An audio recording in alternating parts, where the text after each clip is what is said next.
Welcome to Podcast Pediatricians, episode number 10. Hoo-yah! Ooh, double digits. Yep. I'm Matt Gotthold. And I'm Rob Walter. And we are the Podcast Pediatricians. You can find us on iTunes, Stitcher, TuneIn, and Google Play. We are sharing our own personal opinions on pediatric care. Always talk to your own pediatric caregiver about your child. Pediatric caregivers should always consult expert guidelines and consider their own community's standards of care. So we conclude Allergic Rhinitis Part 2, focusing on treatment. But first, we wanted to talk about an allergy-related issue, peanut allergies. We certainly will devote episodes to food allergies in the future, but we've alluded to the fact that peanut allergy has been in the news based on the LEAP study in 2015, New England Journal of Medicine. Now, LEAP, L-E-A-P, stands for the Learning Early About Peanut Allergy Study. Now, I think it should be called LEPA. Just bothers me they dropped the A at the end. So yeah, wasn't LEAP like a dirty acronym or something when we were in medical school too? I forget. Perhaps, maybe not in your medical school. Perhaps at Jefferson Medical School, home of Dr. Mooter. My residency was Jefferson. I went to Hahnemann, which is now Drexel. They had to change their also, name. They got rid of Medical College of Pennsylvania. They did. Well, too. they kind of ate them up. And NCP was more of a traditional women's medical school. It was. And now it's gone. You don't have a medical school. I'm alumna yes, ENEA. Did you go to medical school? Did I ever tell you about the guy who looked at my medical school diploma, which Hahnemann was... Oh, it's huge. Pompous, yeah. And it was in Latin, and I had this teenager look at it the first visit he ever had with me and get this quizzical look in his eye, and he started to look a little bit concerned. He said, where did you go to medical school? People do that even without looking at your diploma, Matt, but that's another story. Anyway, peanut allergic reactions is the number one cause of fatal food anaphylaxis in the United States, and peanut allergies have tripled in the past 15 years, up to 2% of all children, as noted in a national study by Dr. Jackie Pangracic et al. In Pediatrics. Now, do you recognize that name, Matt?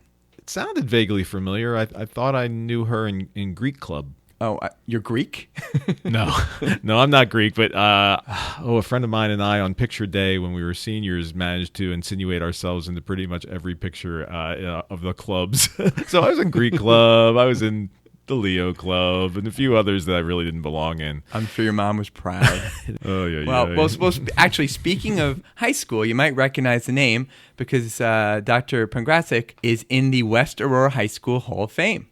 And yes, she's the head of allergy at Northwestern Children's Hospital in Chicago. I know you don't know Chicago, but it's unbelievably amazing that a person can graduate from West Aurora High School and go to those Wasn't heights. Exactly the pinnacle of scholastics. I digress. Yeah. So, the peanut allergy increase coincided with the recommendation that peanut introduction be delayed until 2 or 3 years of age to lessen peanut allergies. I think this message came out at the beginning of both mine and Matt's private practice career, so we both really pushed hard at telling parents, don't give peanuts until 2 or 3 years of age. Yeah, I told them to think about waiting until the child was at least 2. I know a lot of the allergists in the area was saying 3. Peanut butter was big at my family, though, so I introduced my kids when they were a year old. Okay, so you knew enough, even back then, before the LEPA study, to do that. So no, it was just gambling with my children's well-being. No, I'm impressed. Actually, I'm confused by your excellence, Dr. Gotthold. As well you should be. Ignatius? Yes. In 2008, it was reported that peanut allergies were 10-fold higher in Jewish kids in the United Kingdom versus Jewish kids in Israel of similar ancestry. The difference? The Israeli kids ate Bamba, a peanut butter-flavored puffed corn snack. It's totally kosher, too. And with your recent possible Jewish ancestry, Matt, I just thought you should know that. Good to know. So based on this observation, the LEPA study was designed taking 640 randomized infants, 4 to 11 months of age, with severe eczema or egg allergies or both. And after they did a baseline peanut skin test, they gave some of these infants peanut products early and often until 5 years of age, and others avoided peanut products until about 5 years of age. So I'm assuming these initial tests were they did the skin tests and showed that the children weren't sensitive to peanut. No, some weren't and some were. And that's the interesting part. So of the infants who had negative peanut skin tests initially, 13.7% in the no peanuts at all group ended up peanut allergic versus only 1.3% of those infants who got peanut products early and often. A huge statistically significant difference. Huge. Now, the other part of this group who did have a positive skin test, they gave half of them peanut products early and often, and those kids only had a 10.6% rate of peanut allergies. And the ones who avoided peanuts, which you would think that's what you do if they had a positive peanut allergy, ended up having 35.3% of them having a peanut allergy. So bottom line, early peanut introduction in children with severe eczema, whether they had a positive skin test or not, prevented lifelong peanut allergies. Wow. That's pretty impressive stats. And also the opposite, again, of what we had been preaching, or at least I had been preaching. Sure. I remember specifically one mom who was so guilty she gave her child peanut product at 1. The child had a peanut reaction, and I told her it might have happened anyway, but unspoken was that, boy, maybe you ended up causing that peanut reaction, which is totally not true. Did you ever, you were throwing a lot of stats around there. Did you ever take stats in college or? I did. Well, at least at Northwestern, it was required to take statistics. Maybe not in Philly Hahnemann, but we did have to take statistics. My mail-order degree did not require it. In Latin. That's right. What's your favorite stat? Do you have any favorite stats? I've never been asked that question. It's cocktail party fodder. I guess a fun fact I've always liked is 4 out of 5 dentist surveys recommend sugarless gum for their patients who chew gum. That's cliche. It's always dental work. There's also one 80% of dentists who choose toothpaste choose Colgate, and which has been totally debunked. But pretty heavily advertised. I'm not original on this, but you talk about the 4 out of 5. So what's that other dentist? It makes me think of my dentist growing up, Dr. Stanley Rothman, who used to only talk mostly in a Donald Duck voice on purpose. Very entertaining as he gave me the... for about the first 2 seconds. As made me gasp for my dental work. You got gas? I did. He was really into... such a wuss. Well, he gave me gas before he did the cavities. And wow. I had this, and I never did drugs or anything, but I kind of had this routine where I wouldn't breathe it in as long as I could. He kept saying, it's not working yet. I said, nope. So you could get a big hit? He put it up really high, and I start hyperventilating. That's what a nerdy person in Long Island does to get high. You're a nitrous oxide addict. Oh my God. And he still is. I think he's still with us and retired. And where do you think now that you're in the tribe, Matt? Where do you think a Jewish dentist from New York would be? I don't know the years first later? thing about Jewish dentists. But where would they be from New York years later in retirement? What part of the country? Florida. Exactly. Okay. So hi, Dr. Rothman. It seems like a lot of the country retires to Florida. So the coolest stat I know, and I actually just looked this up to verify it, is that originally I thought that the stat was 1 out of every 9 people in the United States live in California. And actually, when I looked it up, at this point, it's more like 1 in every 8 people in the U.S. live in California. That's quite the population-laden state, although it's also huge. I think it's its own country. 3rd largest state. Yeah, well, it's its own economy, right? I mean, isn't it something like the 6th largest economy on its own in the world? That's mind-boggling. Right, and on the edge of many different progressive things. Yeah, for sure. Both liberal and conservative, apparently. So early peanut consumption prevented peanut allergies. And that's why we keep an open mind. Although not for alternative facts, but we know that guidelines can change. So this study led to new guidelines by an expert panel from the NIAID, or the National Institute of Allergies and Infectious Disease, for preventing peanut allergies in children. There's a great little summary of these recommendations in the Contemporary Pediatrics in April 2017 by Mary Beth Nierengarten and Dr. David Fleischer from the University of Colorado, the Buffaloes. Now, the podcast pediatricians have combed through the January 2017 NIAID addendum to get more specific peanut pearls. Now, Matt, do you like the way I use this in the third term, the podcast pediatricians? Do you know what that's called? It's called Iliism. So, I was going to say conceit. Well, that is Iliism. that also, Iliism. yeah. So iliism is the act of referring to oneself in the third person. So there are some famous people who did that, right? I mean, can you think of any? I go back to sports. So T.O. T.O. definitely, Terrell Owens, and Ricky Henderson. Ricky Henderson, he's one. I think that let me see here. Didn't Richard Nixon do that when he first lost? Right. I think lost. Was it the govenorship in California? You won't have Richard Nixon to kick around anymore. You know, that kind of thing going on. But we did. Bo Jackson. Oh, you don't know Bo. Greatest athlete ever. Indeed. Who else? Pele. Pele was a third person kind of guy. Elvis did a little bit. Biggest, I think, or the most annoying at least, is Elmo. Right. Elmo wants a cookie. Elmo. Does anybody rile you up more than Elmo? Like any character? I don't get riled up that much by Elmo. Oh, Elmo just puts me on edge. I don't. Oh, yeah. Have you ever, like, if there was a cartoon character, or if there was a character that you wanted to punch in the face, who would it be? Dating myself, probably Barney. Barney, yeah. Tinky Winky was a fave of mine, but I've got to say Elmo leads the pack. I can feel the air going out of his belly as I punched him in the face. Anyway, go ahead. I've got Elmo issues. I have nothing to say to that.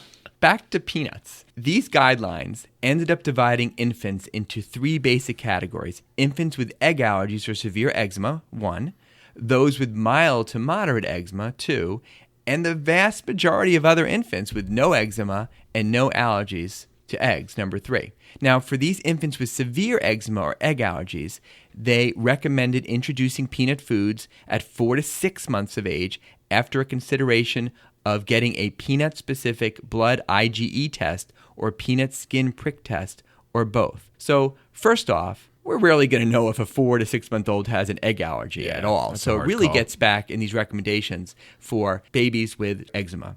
Severe eczema is defined as requiring prescription topical steroids or calcineurin inhibitors like Elidel or Protopic. And also remember that we're all both slathering these infants with moisturizer every day, as per our previous podcast. Periodically dipping them in bleach baths. To prevent eczema. Don't knock now, till you try it. Overall, blood tests for food allergies in general are not that helpful. And if you're going to get a blood test for this, you should only get peanuts, not getting a food blood test panel. Why aren't they helpful, Dr. Rob False Walter? positives, false negatives. Yeah. So it's not uncommon for a parent to come in and ask us to please do a panel, they kind of put it that way, on their child for food allergies, even prior to the child having had any solid foods at all. And the problem with that, of course, is that these things are not particularly specific, and they tend to lack accuracy as it pertains to some foods that the child's already consumed and not had any issues with at all. So for us as pediatricians, and I suspect the allergists are even more astute at this, we try not to test the children for a food unless we know or suspect that they've already had an issue with it. To be honest, Matt, in the last years, I've never tested blood tests for food allergies. And also, if you know there's a food allergy like peanuts, the allergist get the newer component testing to better evaluate this. And then you get the whole issue of oral food challenges. And I don't know about you, but if a child needs an oral food challenge, I'm not doing it in my office. Oh, no. I understand that some people who are kind of out in the hinterlands and don't have access to allergists as easily as we do, because for us they're very accessible. They grow on trees.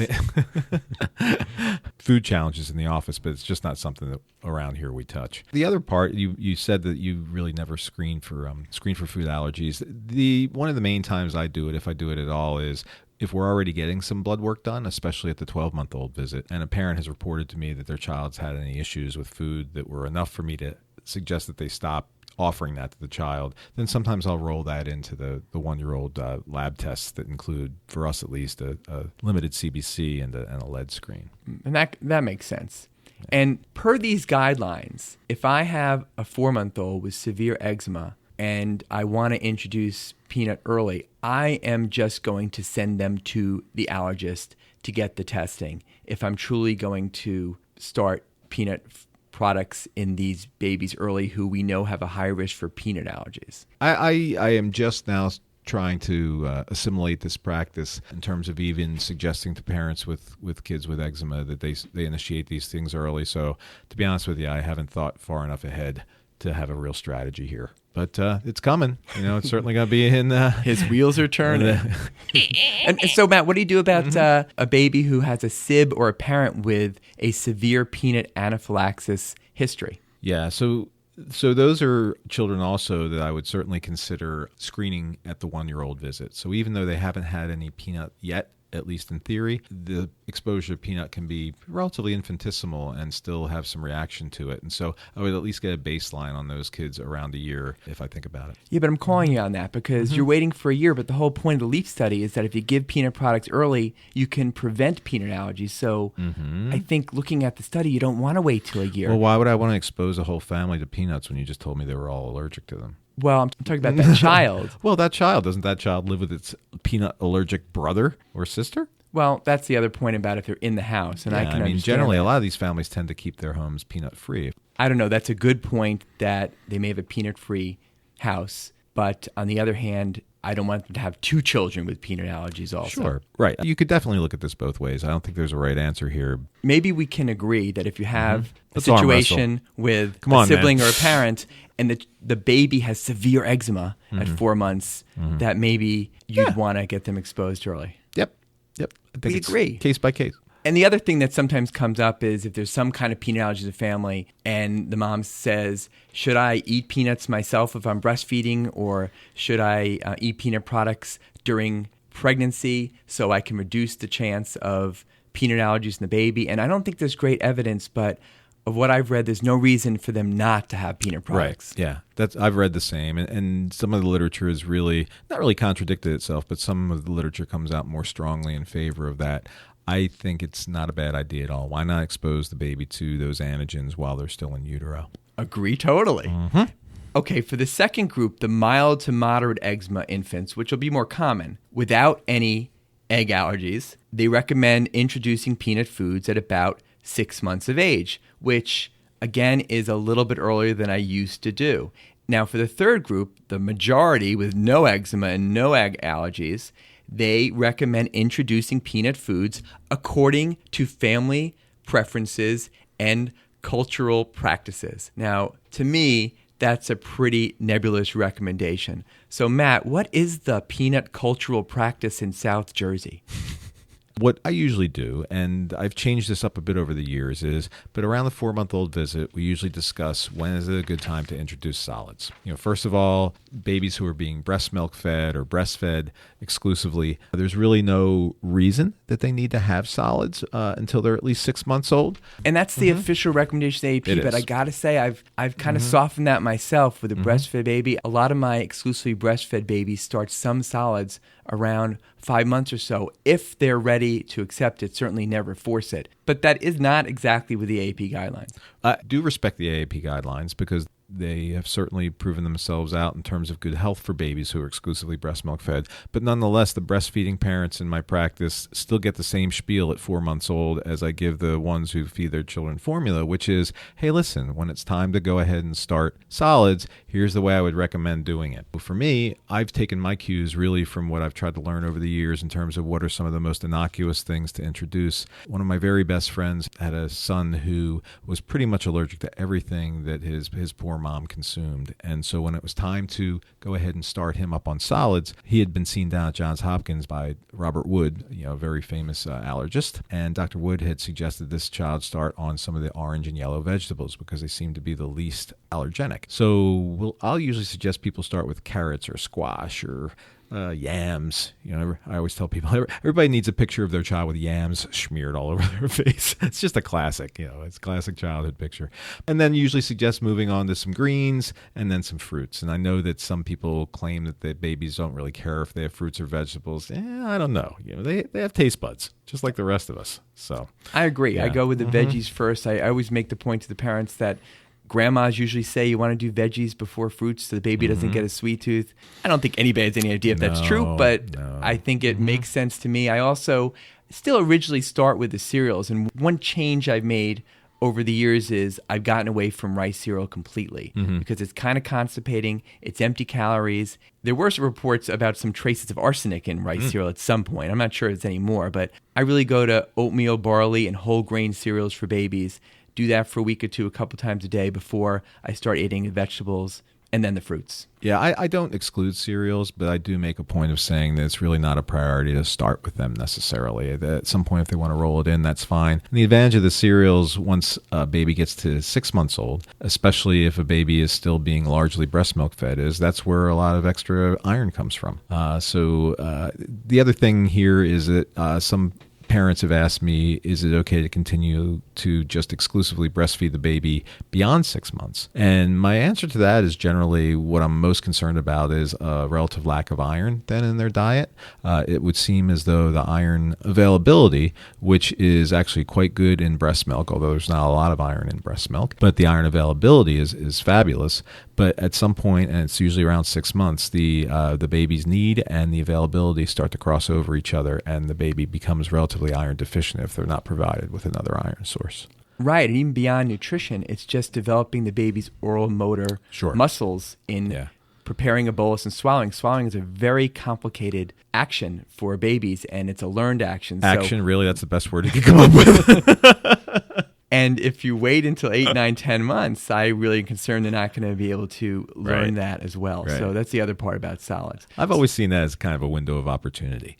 So when parents say they're loath to start their child on solids, they're afraid or they just would prefer not to. In my mind, at least, there is this window of opportunity somewhere between 6 and 9-ish or 10-ish months where if you don't start to introduce other textures, then the baby becomes increasingly resistant about the time when you do. Now, getting back to peanuts, the Contemporary Peds article kind of gives some bullet points at the end for docs and for parents about this early peanut introduction. The first is that peanut products should never be the first solid introduced. The second, only introduce peanut products the first time to a healthy infant. If the baby has a cold or other illness, don't introduce the peanut products that day. Third, when you do introduce peanut products for the first time, do it at home, not in daycare, not in a restaurant, certainly not at Chuck E. Cheese.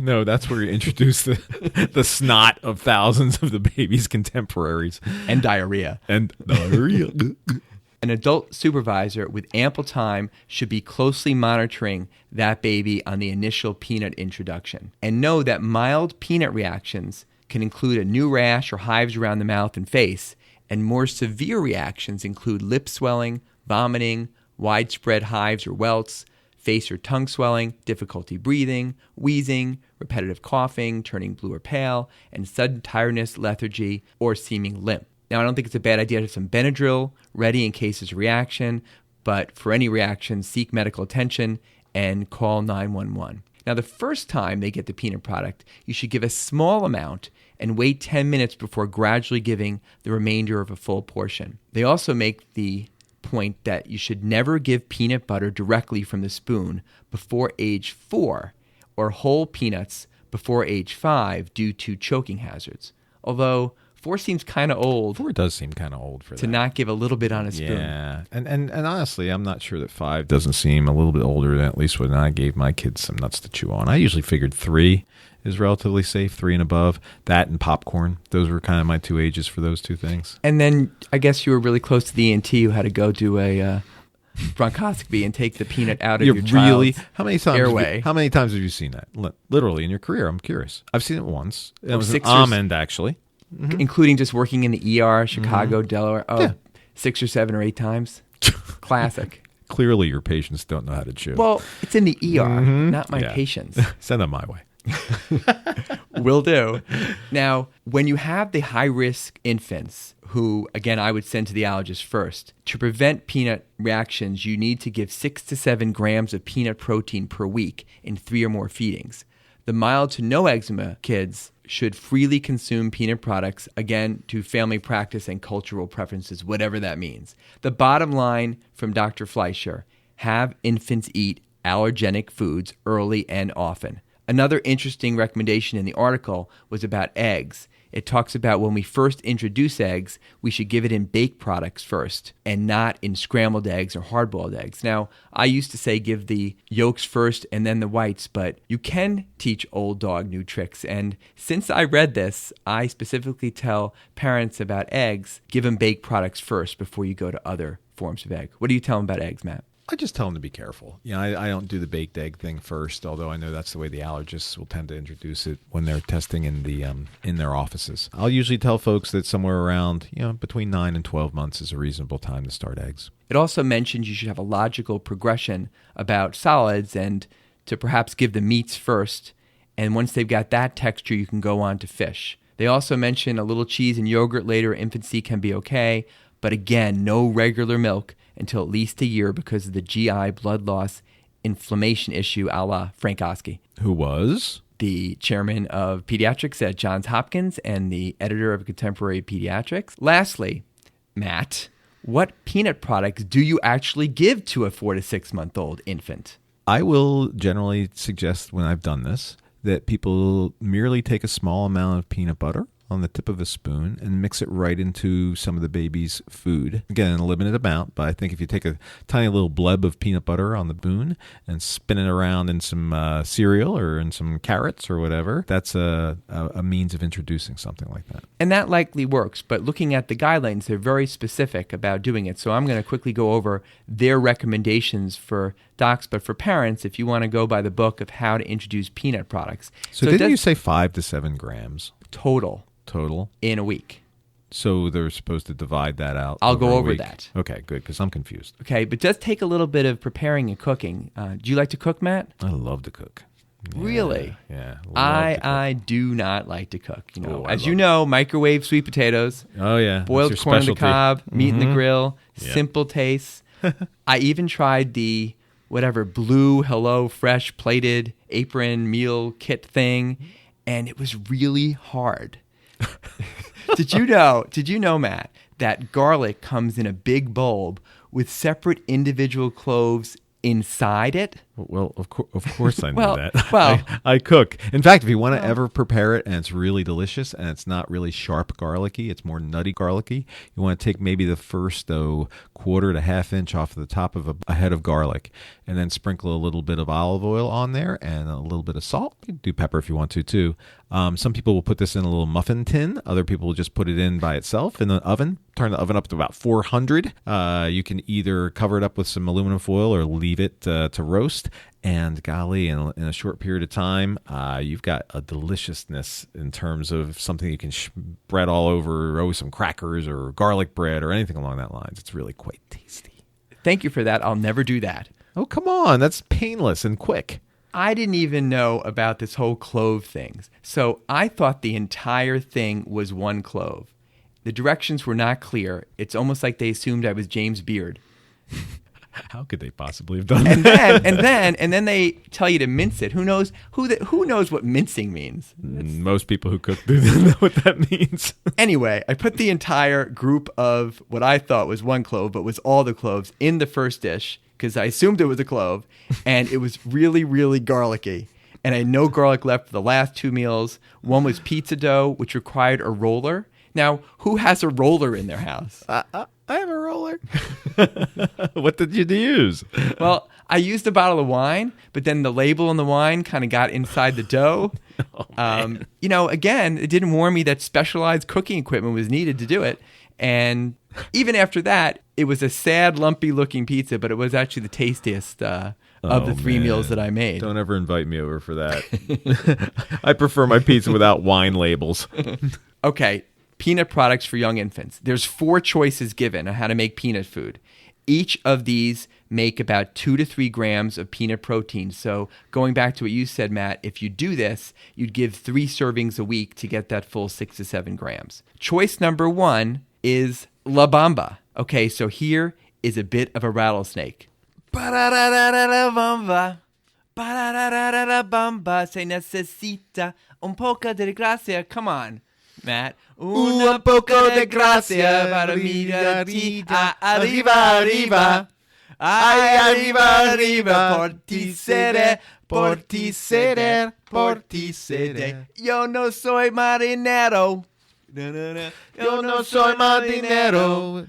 Bamba, bamba. You don't think I sounded like Richie Valens? No. Lou Diamond Phillips? No. Right. None of the above. Okay, so this first one, La Bamba stick recipe. Have you ever seen Los Lobos, by the way? I have not. I will say, and I say this, how did Trump put it the other day? With all surety. I say this. They are the most underrated American band. They're just absolutely fabulous. They are just true musicians. They've all been playing together for something like 40 or 50 years since they were in high school. They grew up in the same neighborhood. I mean, just fabulous. Their newest member has only been with them for like 30 years. That's Steve Berlin, their sax player. Wow. Hashtag Check them out. Hashtag man crush Los Lobos. Major man crush on Los Lobos. Oh, what? Check this out. I got my picture taken with Cesar Rojas. Didn't he play shortstop for the Washington Senators No in way, 1962? man. And with David Hidalgo. So those are the two main singers for Los Lobos, although the entire band is just laden with talent. I'll take your Check word them out. for it. Check them out. All right, La Bamba stick recipe. Mix about 20 little sticks of Bamba in warm water, let it cool, or you can mix it with breast milk or formula and mash it well. You can also puree in fruits and vegetables. And older kids with La Bamba, you can just offer them the Bamba stick straight out. Choice number 2, peanut butter. Just like you said, Matt, giving a little bit of peanut butter. So the first question about peanut butter is, what brand? What do you like, Matt? Oh, I'm a Skippy guy. Yeah, I've tried some of the organics. They're not too bad. They're much less sweet. I actually kind of like the Skippy crunchy, but the rest of my family doesn't. How about you? What's your flavor? In this case, we're in complete agreement. I like Skippy smooth. Okay. Certainly, if you're giving it to a young infant, you're not going to give the chunky. I think we both agree with that. Yes. But I have to say, I do not believe in Peter Pan when it comes to peanut butter. No, Jif wasn't a favorite either.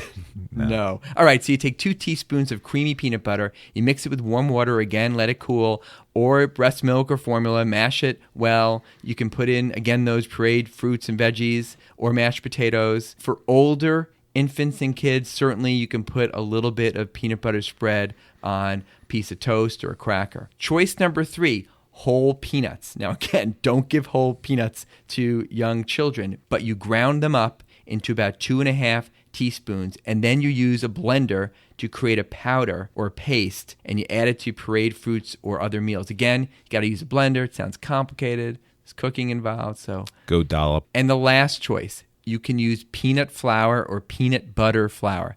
Now, Matt, do you know that existed? No. Me neither.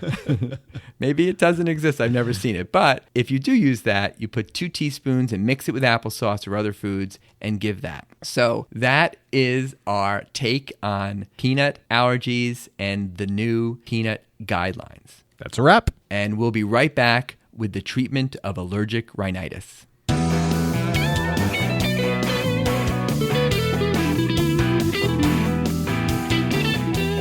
So treatment's highly individualized and depends on a number of different factors. These factors include severity of symptoms, age of the patient, concurrent complications, coexisting conditions, and environmental and social considerations. One of the mainstays of treatment for allergy is environmental control. This is the first line of treatment in many cases. This includes particular attention being paid to the child's room and especially to the child's bedding. With dust mite allergy, for instance, minimizing exposure to the dust mite can include dust mite-proof covers for the mattresses, box springs, and pillows. Stuffed animals are a dust mite's dream, and their presence really poses a risk to the child in terms of increasing their allergy. Yes, so the first thing you need to do is go to Bed Bath & Beyond or BB&B if you're a Broad City fan. A what city fan? A Broad City fan. You should know that because our favorite local allergist is now related to Alana, which I announced at my big meeting in front of 250 people because he was our keynote speaker, and I got silenced. So very, very disappointed that the broader pediatric community does not watch Sorry, I couldn't help you out Broad on that. City. No, it's just something I need to bear. But I also recommend getting a dehumidifier for the basement and also just not playing outside in the morning. All the allergens are worse in the morning. They have to go to school.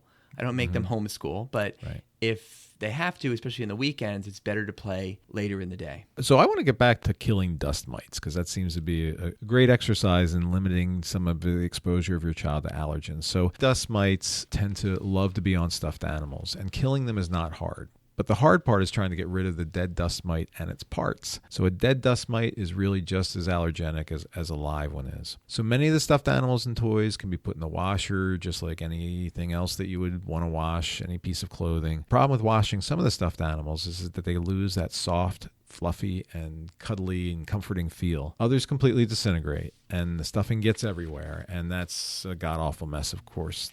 Did you have a stuffed animal? No. Oh, that tells me a lot. I had Tim Teddy. So Tim Teddy was falling apart in pieces to the point where I guess it was foam, but he finally became kind of sandy on the inside, and he didn't start out that way. And I went off to college, and guess who wasn't around when I came home, Rob? That was a real big sore point at my house. Your mom? Teddy. She was next after Tim Teddy bit it. She's lucky she's still around. My great uncle Charlie gave me Tim Teddy the day I was born. So that's unfair. I can't talk about this anymore. Anyway, I was picturing coming home, Mom.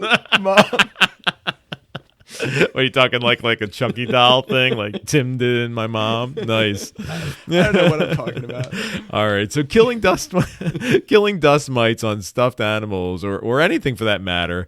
If you're going to do it in a washing machine, the washer has to be at least 130 to 140 degrees Fahrenheit. And in most homes, the hot water heaters are set to 105 to 108, and this is for safety reasons. We're always telling parents, turn down your hot water heater so you don't scald your kid. Right. Well, if you want to cook these little buggers out of your stuffed animals, you got to turn it back up again if this is the way you're going to do it. Many of the newer dryers, though, have an allergy setting, and that allows the temperatures to get up to really 180 or 190 degrees, and that will kill dust mites and almost anything else. The problem with that is that the amount of electricity they use really becomes a little bit prohibitive after a while. Also, the feeling of a stuffed animal after it's been cooked like that really isn't that comforting, sensation that a lot of kids have. So the solution is put them in the freezer.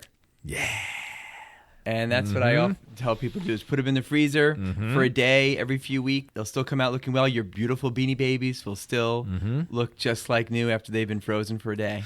I hate Beanie Babies. Oh, I would Beanie put them in there Babies. and I'd keep them in there. My kids have like hundreds of Beanie Babies. Oh, man. You know what? Happy Harry's used to sell them Here for we go. $5 on the way home. Here Here we go. So in my mind, Beanie Babies are the most ridiculous trend ever. And you know what? Wait, don't say anything. All I have to say here is see Rule 1. And you know what Rule 1 is?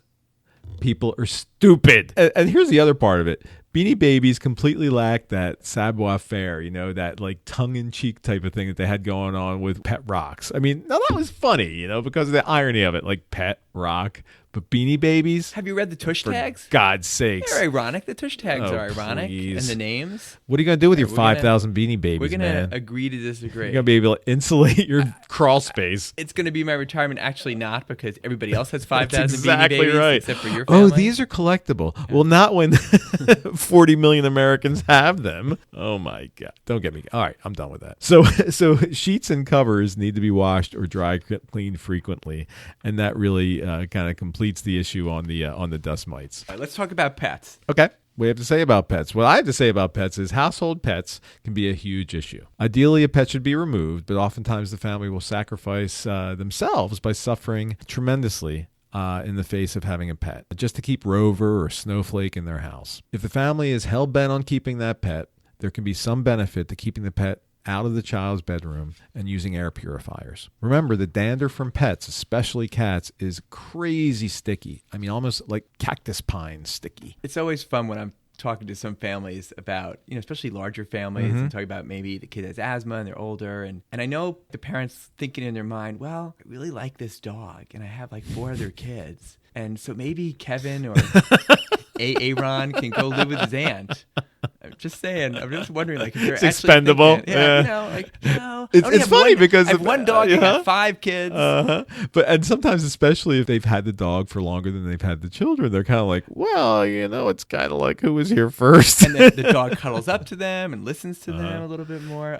Did you have a dog when you were younger? I did. What, I don't want to tell you. Was the dog around? Come on, man. Fess up. Was the dog around before you were around or after? Like after. I mean, after. Oh, okay. It was a toy poodle. Oh God. But it was a mighty toy poodle. My labs would eat him for Bambi. breakfast. We had mutts at my house. My parents had gotten the first one, whose name was, get this, Tuffy. Had gotten Tuffy just before I was born. And so Tuffy and I grew up together. See, and that's probably brilliant by your parents, whether they meant it or not. Inadvertently. Because while if you have a child who's allergic, they need to have avoidance. Many, many studies show that growing up with a pet from birth, especially dogs, protects children from future allergies and obesity. And it all gets back to building a healthy microbiome. In the same vein, a New England Journal study from 2016 showed that growing up in an Amish family in Indiana who had traditional single-family farms protected those children against allergies and asthma compared to Hutterite families in South Dakota who have large-scaled mechanized farming. So the scientists who found this then took samples of house dust from the Amish houses and they sprayed them intranasally into mice and found that it reduced inflammation. So perhaps someday we'll all get some Amish nose spray for allergies. That sounds for good your to local me. Dwayne Reed or Walgreens, and we've got Lancaster close to here, so there's a lot of It's Amish Lancaster, families. man. I went to school there. We I pronounce it forgot. Lancaster. You were a dip. Not Lancaster. Okay. Lancaster. Rolls off the tongue. Lesson learned. So in the meantime, with all these issues about the hygiene hypothesis and having a cow in your kitchen might reduce allergies, I do tell families that they, especially not to be sexist, but moms, that they may want to stop cleaning their house so much and get some farm animals for the kitchen, and that may be helping their child have reduced allergies in the future. Have you ever considered getting a potbelly pig? No, but I've heard those are. I heard they rock. Yeah, You get one first. I would think. Yeah, I and would let think me about know it. how your rabbit and your I'm gonna make dogs you. enjoy I'm gonna it. make you answer this. Okay. What was the toy poodle's name? Oh, I did already. You missed it. Oh, what was it? Bambi. You didn't say that because I would have mocked you. Well, Bambi. mock away. Bambi. From the movie. You'll never live this down. It's national now. Did you All right. name it? I did not name it, Oh, that would have been better. but later on, my dog was Cody Jack. That was a cool name. And I it like is, that. yes. That is a very cool name. I miss him. He was All right, let's get back to it here. So pollen exposure and trying to eliminate it can also cause disruption at home. Optimally, windows should be closed and air conditioners should be turned on. Most of us suggest showering a child off before bed and using fresh sheets on that first night so that the child doesn't end up sleeping with the enemy. So how do we treat this from a pharmacologic standpoint? Well, we're going to start out with oral antihistamines. So this is the first-line pharmacologic treatment. This is most effective in controlling rhinorrhea, Runny sneezing, nose. and there you go, and pruritus. It's Itchiness. Thanks. Thank you, Mr. Interpreter. I feel like I'm doing the 10 plagues here for Passover. Do you do the 10 plagues during Passover? Yes, we have to have a Passover together. That I have would finger be fun. puppets for each plague. It's Really? Yes, I do. It's really cool. And then the last one is really wanna sad. try the It's locust one. Death of the firstborn. It's like a baby that's dead. It's really kind of Are creepy. you serious? Yes, totally serious. Wow. Catholics don't have anything like that. You got enough stuff. Oh, we got crazy good got stuff. Anyway, so first-generation antihistamines include things like diphenhydramine, a.k.a. Benadryl, chlorpheniramine, and hydroxyzine. And these are very effective, but the issue with them is that they can cause significant sedation. There's also the matter of what's considered to be the paradoxic reaction. Have you ever had kids in your practice have that? Yes, so that comes up when parents talk about giving Benadryl to the kids when they're on an airplane flight, but kids will get it and they'll go nuts. Oh, and crackers. crazy. Yeah, like possessed. And I had one family that had to turn around the tarmac and come back. See, I usually will suggest that if they're going to use that, it's a soft recommendation to start with. Try it first. Yeah, absolutely. You might want to try this I didn't first. suggest they use it, but they did, and they told me the story. That's one of those talk to your pediatrician moments. I don't recommend that. But, again, the issue with these older type antihistamines is they don't last that long. They make you loopy. The ones that are paradoxical, a lot of them just get dulled. You really should not go to school on it. So they work great. They do. Just have limited roles that I'm sure you'll get to. A lot of people will find those to be the case and maybe just use them at night. Although since their duration of action is only 6 to 8 hours or so, that doesn't really control things during the day. I have to say, I used to every day growing up take a quercetin, but I think it's quercetin. I think it's still there, and I think it was a placebo. In fact, I don't think it did anything, but it had the old type antihistamine, and it's still around, and I still don't recommend it. So there are now second-generation antihistamines and even third-generation antihistamines, and those are things that people are well familiar with the names. Loratadine, which is generic for Claritin, which is out there. Cetirizine, which is the generic of Zyrtec, and fexofenadine, which is Allegra. And now over-the-counter newly is Xyzal, that's XYZAL, and that's levocetirizine, and Clarinix, which is desloratadine. And so essentially the drug companies have retooled their original meds in order to cash in on an alternative. And so these are chemical cousins of the original medicine. Xyzal and Clarinix are isomers. I think they're L isomers. So supposedly they're more purified. You get more of the good stuff, left for the side effects. It's kind of like Focalin, dexmethylphenidate versus regular Ritalin methylphenidate. Yeah, sure.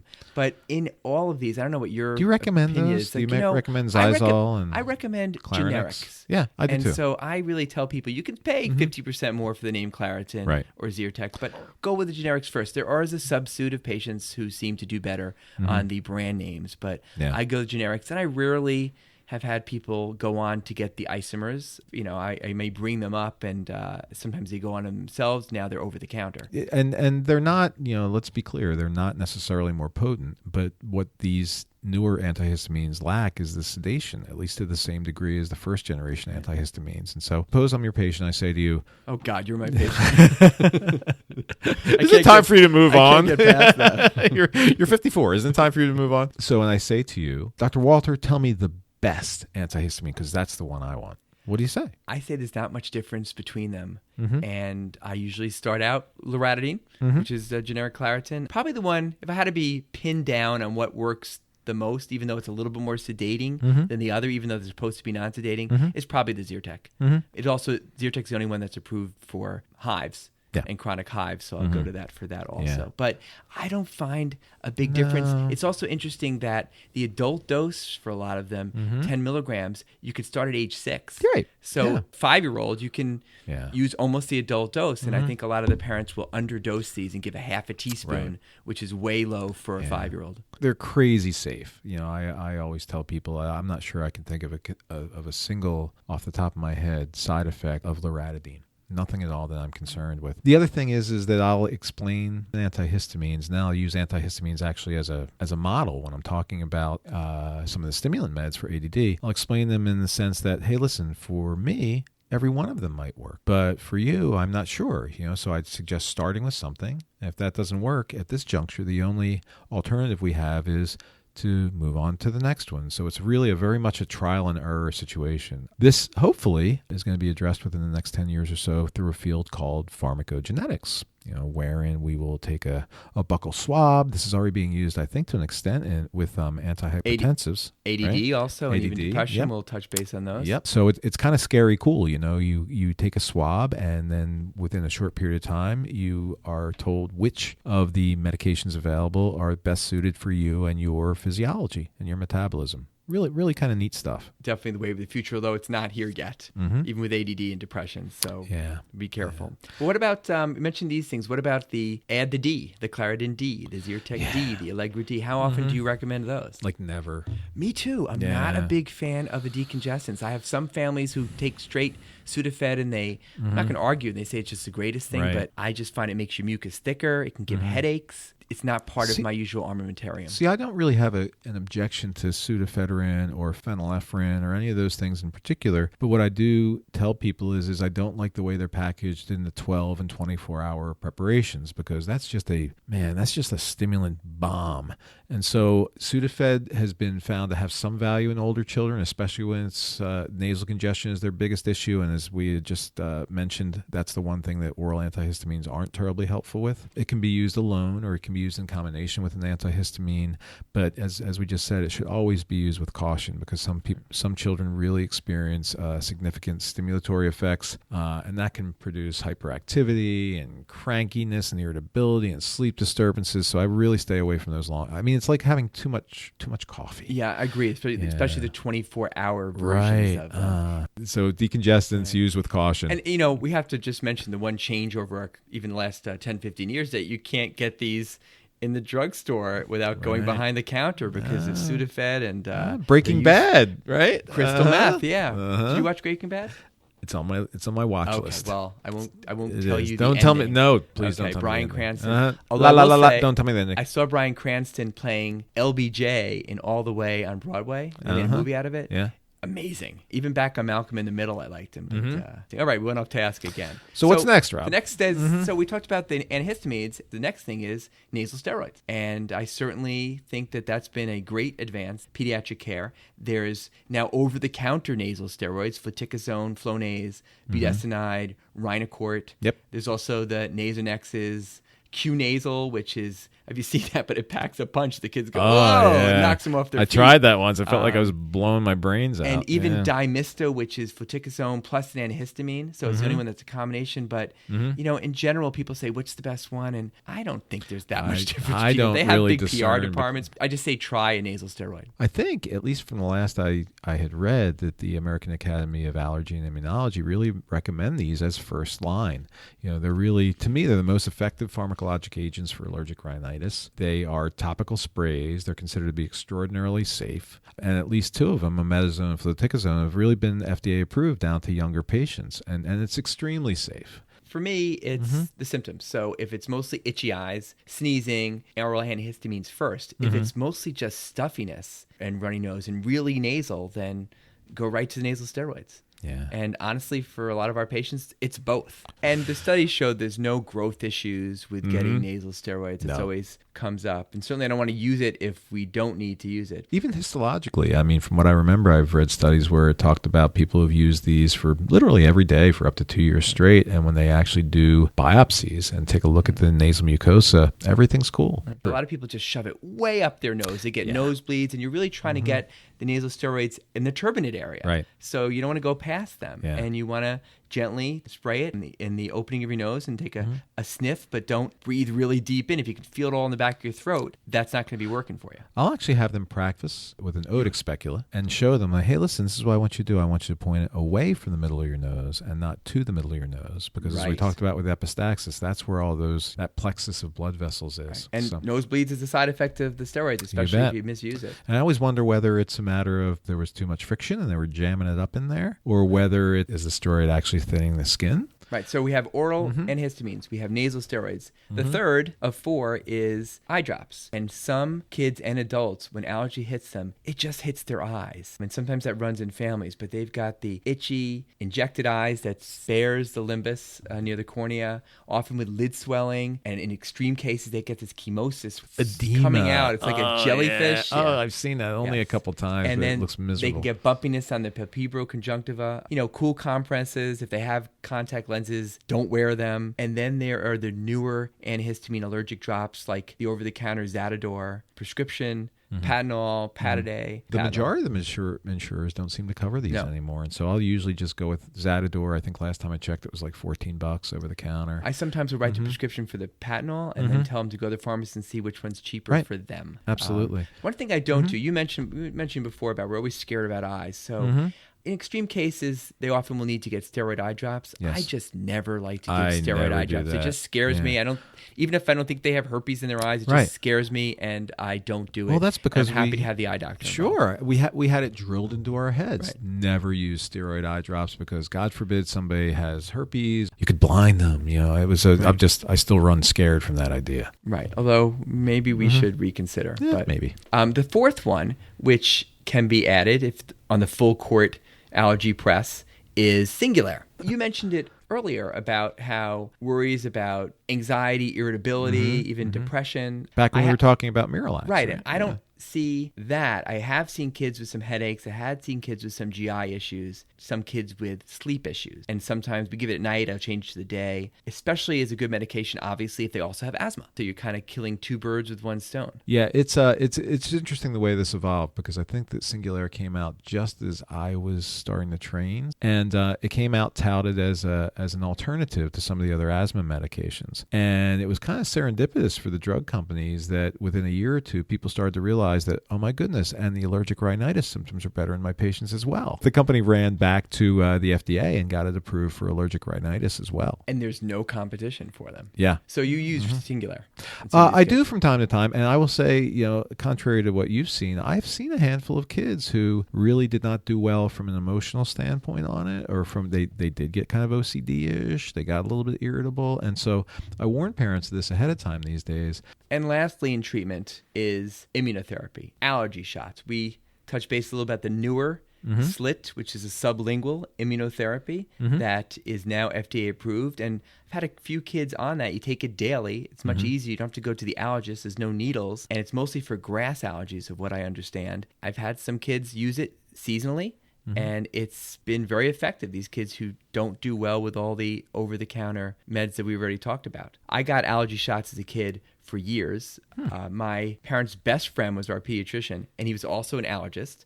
So I grew up thinking that it was normal for your parents' friend to come over. He was a pediatrician and an allergist. Stick needles in you. Yeah. Doesn't everybody have a parent's friend who comes in and gives you a shot every week for allergies? Can we just talk about like double dipping in terms of specialties?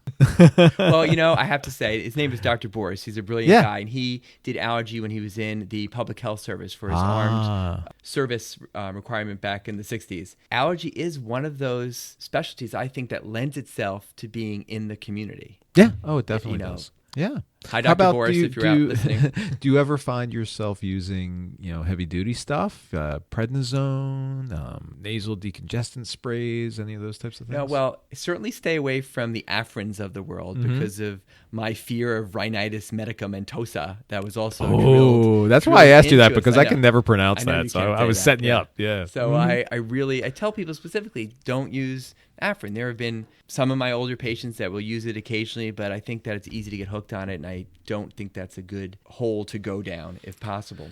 But in terms of the other, the Mucinex of the world, like phenicin, I don't think that really helps any evidence that these things help? No, they're just really like, show me the money. Right, show me the evidence. I'm on Mucinex. Oh, fine. Yeah. Well, you're obviously here, so it's not working. Save your money. Otherwise, with allergy shots, again, they have their role. I don't have that many kids on as much as they were years ago because of all these other products. I think there is a role with kids with severe asthma and allergies on these other medications. And I've had some kids go on the allergy shots, and it seems to really reduce their asthmatic episodes. Yeah, I think there's good scientific evidence to point in that direction as well. Well, I think that, at least for the time being, that wraps up our discussion on allergy. Well, I'm sure at some point down the road we'll rekindle this flame, but for right now, just to once more summarize, so allergy is a real misery for an awful lot of people. There are an awful lot of ways that we have to treat it. Nothing, it seems to be 100%, but at least we can provide relief, and hopefully relief not just from the physical side effects of allergy, but also from the exhaustion and from the just the general drain it takes on one's life from a social standpoint. The poor children running home from school with their nose dripping, watching Batman and Dark Shadows for the afternoon. Yeah. All right. We are the Podcast Pediatricians. We will be back again soon, and the next topic we're going to tackle is going to be... It's going to be a rant, and it's going to be a rant about direct-to-consumer telemedicine. All right. I'm very excited. Bite into that. Good night, Moon. Good night. Good night, Rob. Good night, everyone out there. Have a great day. Hello, it's Elmo. And Elmo's so happy to be here to sing you some of his favorite songs. Elmo hopes you like them. Hit it.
Podcast Pediatricians Productions.